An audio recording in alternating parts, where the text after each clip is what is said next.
I was watching the local news last weekend, and one of the stories caught my attention.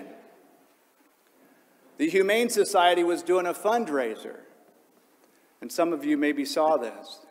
But basically, if you made a donation, in return, they would write down the names of people that you disliked in the bottom of the kitty litter boxes.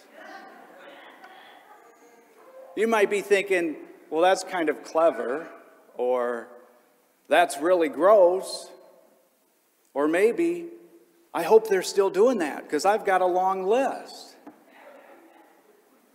But isn't it true that in our life, there's people who hurt us, people who betray us, lie to us, mistreat us?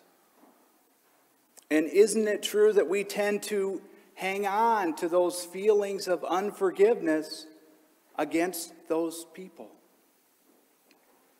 And yet, what did we hear in tonight's gospel? To you who hear, I say, love your enemies.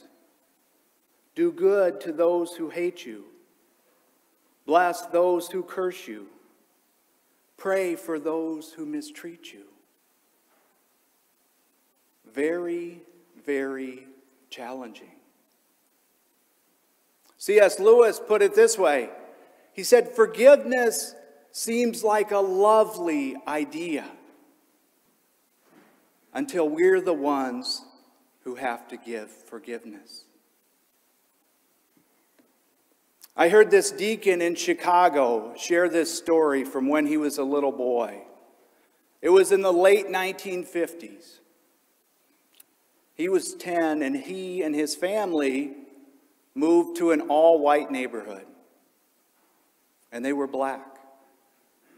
He said, I remember as we walked to Mass that first Sunday, there was a sense of excitement about this new adventure.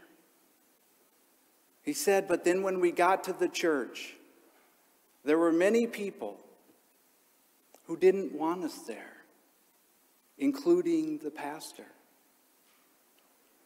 He said the walk home was much different. And he said, my mother, who was normally a very joy-filled person, was muttering under her breath. She was angry. He said, I don't know all the things that she said, but one of the things she said was, I will not allow that man to keep me from my church. He said, that priest clearly didn't know my mom. So from that point forward, she went to daily Mass every day to that church and sat in the very front pew. She said not only that, when we said our prayers at night as a family, we prayed for that priest. We prayed that whatever wounds he had from his past that caused him to mistreat us and others, that they would be healed. He said an interesting thing happened. That same priest gave First Communion to my younger brother. He said a couple years later, he taught the faith to my dad and brought him into the Catholic faith.